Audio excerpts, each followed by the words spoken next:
Fala galera do sétimo ano, venho trazendo a nossa videoaula do capítulo 5 e hoje vamos corrigir os exercícios discursivos desse capítulo, tá bom? Então vamos lá. De cara, são muitos exercícios, né, para a gente resolver e eu vou fazer tudo nessa videoaula para poder ficar tudo bem certinho, bem organizado para a gente e a gente dá prosseguimento à matéria no capítulo 6, tá? Então vamos lá. Essas respostas aqui são respostas que eu tirei do livro do professor, do nosso livro didático, tá bom? Então, vocês podem reparar que talvez eu faça uma correção ao que o livro colocou, mencione alguma coisa a mais, tá bom? E lembrando que a ideia não é vocês copiarem exatamente o que está aqui, e sim vocês resumirem com as suas próprias palavras. É para resumir direito, não é para simplesmente botar, se a resposta tem 5 frases, você bota 3 palavras e é isso. Não.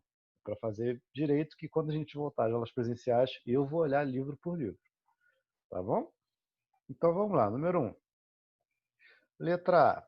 Antes da reforma protestante, né? Que a gente está falando aí. Letra A. Quem eram os hereges? Os hereges, o ser herege, né? Ele é aquele que não segue o cristianismo considerado correto pela Igreja Católica, tá bom?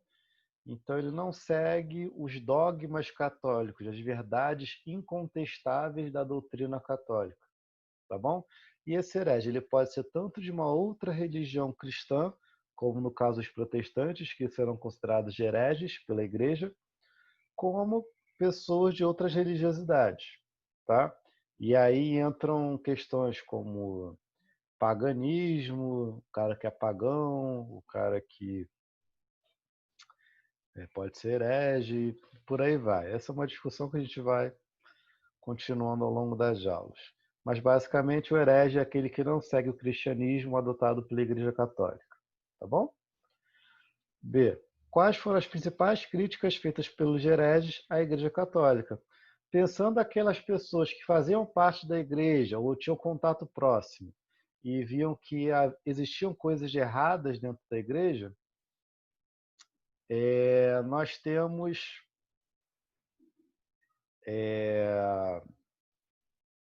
Ih, rapaz, deixa eu ver uma coisa aqui. Nós temos essas pessoas que faziam críticas à igreja, né? E eles foram considerados, errei, inclusive como reformadores antes da reforma, que seriam pré-reformadores, né? O que eles estavam criticando? A mesma coisa que os reformadores criticam durante a reforma protestante. E a gente falou, a corrupção da igreja, a cobrança de dízimos altos, a venda de indulgências, que era a venda do perdão, né? A corrupção do clero e por aí vai. E também alguns pontos da doutrina, ou seja, do ensinamento da religião em si, tá? Da mesma maneira que os reformadores também. Na 3, são mencionados 3 pré-reformadores, né? Que inclusive vão influenciar o Lutero, o Calvino, entre outros.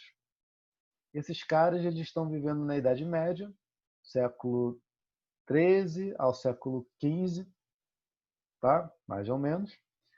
E são esses 3 caras aí, Pedro Valdo, John Wycliffe e John Hus. Os 3 são muito semelhantes em suas críticas e sua importância. No caso aí temos um pouquinho mais da história de cada um, né? O Pedro Valdo foi um rico comerciante que deu sua riqueza aos pobres como maneira de dar o exemplo para a igreja e gerou essa doutrina chamada valdense. O John Wycliffe, por outro lado, defendia o voto de pobreza para todos os membros da igreja, e uma doutrina mais focada nos ensinamentos de Cristo e na Bíblia, né? E além disso, ele defendia a retirada da influência da igreja na política, visto que para ele e outros reformadores a política era uma invenção humana e não divina. Então, a igreja deveria se abster dessa discussão.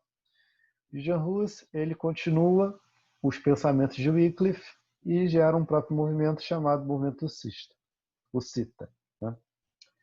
Que também vai criticar a vida de luxo, a corrupção e por aí vai. Ele acaba morrendo na fogueira, já que a igreja tinha um tribunal da Inquisição que condenava e perseguia os hereges. E, em último caso, os condenava para a fogueira. Tá? Importante a gente pensar que esses três caras, apesar deles estarem criticando a igreja e tudo mais, eles não são vistos como pessoas que romperam definitivamente com a Igreja Católica e fundaram uma religião nova. Não da mesma maneira que Lutero, Calvino, entre outros, que a gente falou. Então, isso é interessante. As críticas deles vão até certo ponto, mas eles não representam uma divisão da Igreja Católica, e sim vozes diferentes dentro da Igreja. Então, por isso a gente pode dizer que a reforma protestante não começa com eles, apesar deles terem bastante importância para os reformadores. A 3, novamente, está pedindo motivos que levaram à reforma protestante. A gente já falou isso aqui e já falamos aqui. Que motivos foram esses? Privilégios de luxo dos clérigos, a corrupção da igreja, a venda de indulgências, a prática de simonia, a interferência na política e por aí vai. Já falamos disso outras vezes, falamos aqui agora, e basicamente é isso. Esses são os motivos principais para levar a reforma protestante.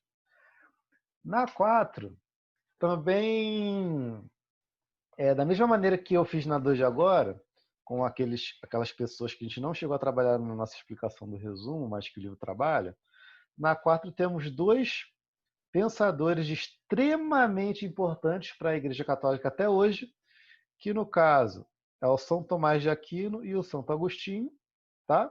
São considerados santos pela Igreja, inclusive, né? E cada um deles dois, né, tem uma perspectiva diferente sobre a doutrina, sobre o que a Igreja deveria defender, deveria acreditar. O Santo Agostinho, ele é da Idade Antiga, ele está vivendo um dos primeiros séculos do cristianismo, lá do século IV até o V. E o São Tomás de Aquino é da Idade Média. Então é quase um milênio depois do Santo Agostinho. Basicamente, Santo Agostinho defende a ideia da predestinação e a fé como uma forma de alcançar a salvação, ou seja, ele vai influenciar tanto Lutero quanto o Calvino na questão da predestinação e o Lutero na questão da salvação pela fé. E o São Tomás de Aquino, ele é mais utilizado na doutrina católica quando ele defende o livre-arbítrio, em que os seres humanos eles têm liberdade de consciência para cometer o bem ou o mal e ser julgado por isso após a morte, se ele vai para o céu ou para o inferno, tá? Isso é justamente o livre-arbítrio, é você ter a sua liberdade enquanto criação divina, né, enquanto ser humano, para seguir ou pelo caminho do bem ou pelo caminho do mal, tá? Então, Tomás de Aquino ele está mais próximo da doutrina católica e o Santo Agostinho estaria mais próximo da doutrina protestante, mas os dois são igualmente importantes para o cristianismo, tá bom? Páginas 111 e 113. Número 1. Refletindo sobre a citação do Martinho Lutero, que enfoca o papel do homem diante da sua fé, comente o luteranismo e suas principais bases teóricas. Características do luteranismo. Aqui está falando. As boas obras não tornam o homem... Desculpa. As boas obras não tornam bom o homem, mas o homem bom pratica as boas obras. As obras más não tornam mal o homem, mas o homem mau pratica obras más. Tá? O que ele está dizendo aí? Que não importa o homem cometer obras boas ou ruins, e ser uma pessoa ruim, no caso. O que é importante é a fé que ele possui na salvação, a fé que ele possui no Deus e tudo por aí vai. Tá? E se ele estiver no caminho bom, ele acaba fazendo boas coisas automaticamente. Tá? Mas não é a obra em si que é importante para ele ser salvo, e sim a consciência dele. Então ele tem que acreditar, ele tem que ter fé que ele vai ser salvo, ele tem que ter fé que ele está fazendo o que é certo, consequentemente ele será salvo. Tá? Consequentemente ele fará boas obras. Ok? E outras características do pensamento do Lutero: liberdade de culto e consciência individual. Você não precisaria ter mais de um padre, um bispo, algum religioso, numa posição de destaque, dizendo para você o que você deveria acreditar. De acordo com Lutero, todas as pessoas têm plena condição de pegar a Bíblia, ler e interpretar da maneira correta, porque para Lutero a Bíblia é infalível, ela não tem erros. O que está ali, não importa se é metáfora ou se é literal, o ser humano ele tem competência de interpretar aquilo sozinho. Além das críticas da Igreja Católica.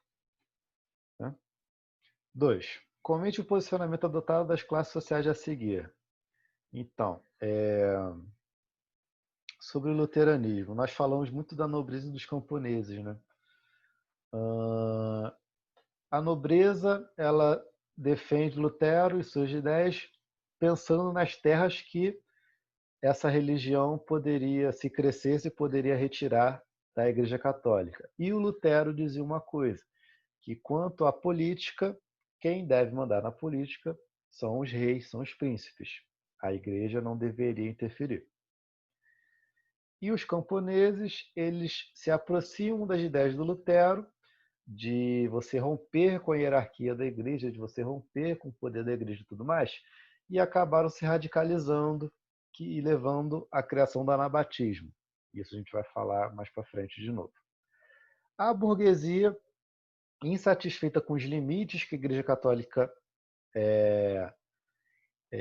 impõe na questão do comércio, na questão do lucro, entre outras coisas, a burguesia se aproxima do protestantismo, se aproxima das ideias do Lutero. Só que o Lutero ele não vai entrar nessa questão da usura. Qual religião que vai defender o lucro, esse lucro alto, essa usura, a questão do trabalho e tudo mais? Vai ser o calvinismo, né? Vai ser o João Calvino. Então os burgueses apoiam, se interessam pelas ideias do Lutero, mas vai ser no calvinismo que eles vão se encontrar. Número 3. O que foram as 95 teses de Lutero e qual o motivo de sua publicação? Essas 95 teses foram considerações, eram visões que o Lutero tinha, né, sobre o que estava errado na igreja. Eram posições do Lutero sobre o que estaria errado na igreja católica e o que deveria mudar. Então, é uma tentativa de reforma do Lutero dentro da igreja. Ele coloca lá na porta da igreja lá, de Wittenberg, dizendo, a igreja tem que mudar isso aqui. Só que o Papa, né, e a igreja como um todo, não vai entender isso de uma forma boa e vai pedir que Lutero, vai ordenar que o Lutero se retrate, ele não vai se retratar e acaba sendo excomungado. Tá bom? Vamos lá. Carlos V, rei do Sacro Império Romano Germânico, e o Papa Leão X reagiram às ideias de Lutero, convocando a Dieta de Worms. Essa Dieta de Worms, ela foi uma assembleia em que príncipes germânicos, príncipes desse Sacro Império Romano Germânico, esse Sacro Império, ele é meio que uma continuação do antigo Império Romano do Ocidente. Só que ele é um império que ele não tem um território delimitado. É meio que assim, temos as monarquias na Europa, cada uma com seu governo, e essas monarquias, esses príncipes da Alemanha, no caso, dos príncipes germânicos, eles elegem um imperador. E o exército desse imperador é formado pelo exército dessas monarquias. É composto por membros dessas monarquias. Então é meio que um grande império composto pelos países europeus que decidiram se unir, tá? Mas que eles mantêm a sua própria independência. São países independentes entre si. É meio que uma confederação, tipo as cidades de Estado, lá da Grécia Antiga, né? a Liga de Deus, Liga do Peloponeso, que a gente comentou um pouco ano passado. Basicamente, essa assembleia é criada para que Lutero se retrate, Lutero não se retrata e passa a ser perseguido com o fim da assembleia, como herege. Ai, ainda tem bastante coisa, gente, cansado. Número 5, vamos lá. Sobre os anabatistas. O que eles defendiam? Os anabatistas, quando eles nascem enquanto movimento religioso, eles não têm uma liderança, eles seguem Lutero. Só que quando Lutero ele condena a ação dos anabatistas, porque os anabatistas são muito radicais, eles querem tomar a terra das nobrezas, invertir. Eles querem tomar as terras da nobreza, eles querem reforma agrária, eles querem redução da desigualdade social e por aí vai. Eles são mais radicais. Lutero rompe com eles e com esse rompimento os anabatistas passam a ser liderados por Thomas Müntzer, tá? Só que os anabatistas são perseguidos pelos católicos, já que eles são protestantes. E são perseguidos pelos protestantes de Lutero, porque Lutero condena suas ações. No final das contas, tanto católicos quanto nobres e por aí vai, acabam com o movimento de anabatistas e eles são massacrados, perdendo muito muito de sua composição e muito de sua importância. E vão sobrevivendo na surdina, né? Nas sombras, digamos assim. Número 6. Paz de Augsburgo. Essa paz eu não cheguei a falar com vocês na videoaula, mas eu acho que eu coloquei no resumo lá do capítulo. Tá? Em todo caso, o que foi a paz de Augsburgo?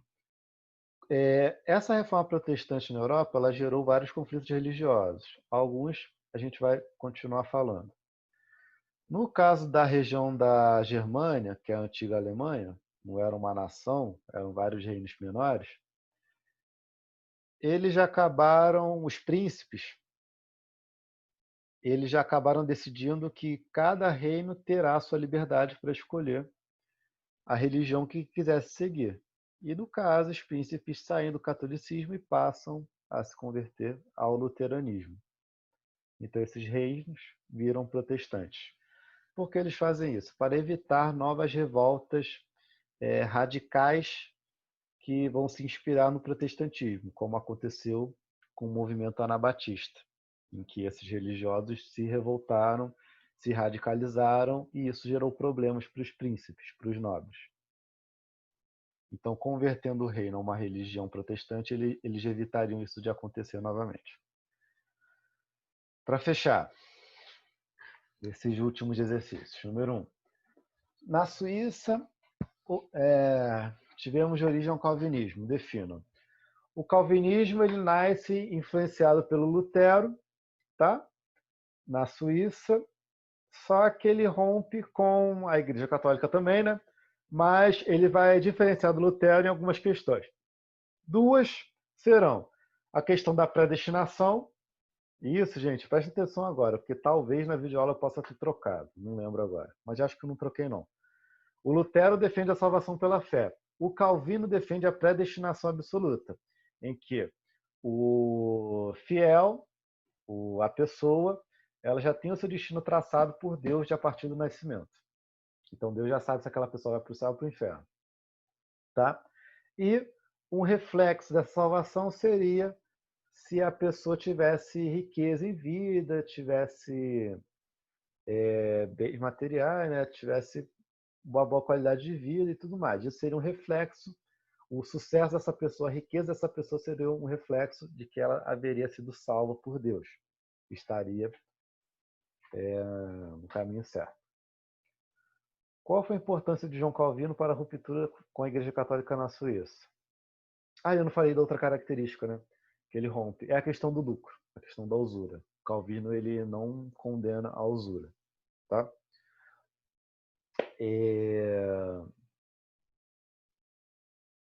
No caso, Calvino ele é um grande reformador e ganha seguidores protestantes.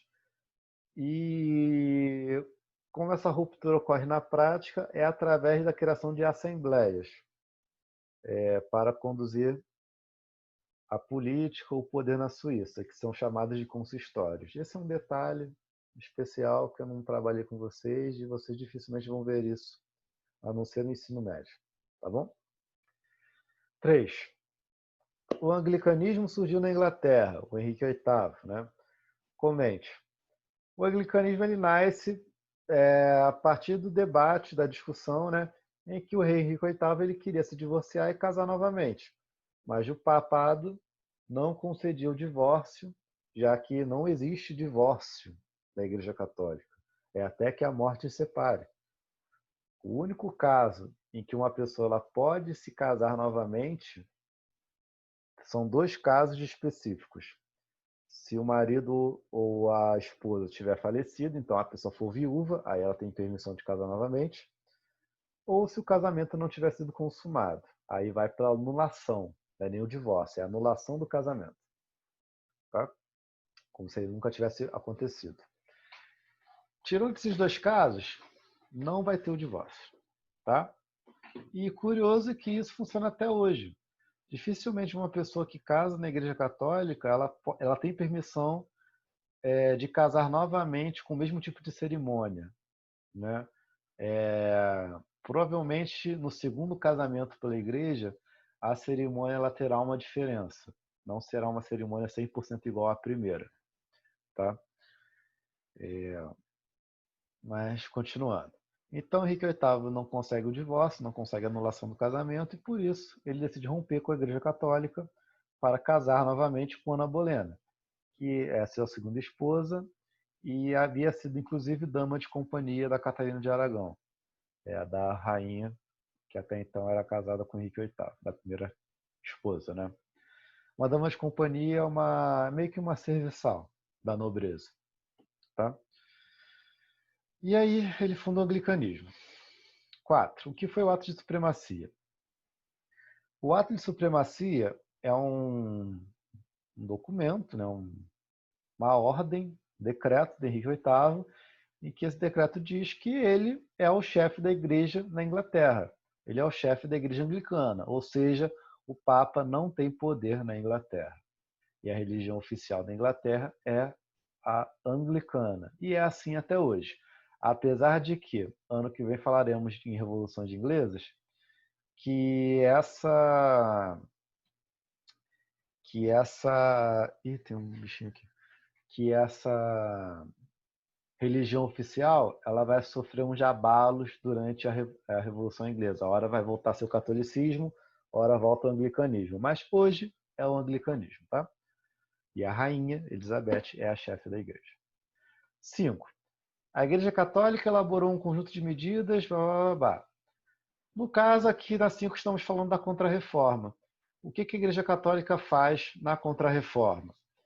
Ela reativa o Tribunal da Inquisição, o Tribunal do Santo Ofício, né, para julgar os casos de heresia, para julgar os protestantes, condená-los até a fogueira, se fosse o caso.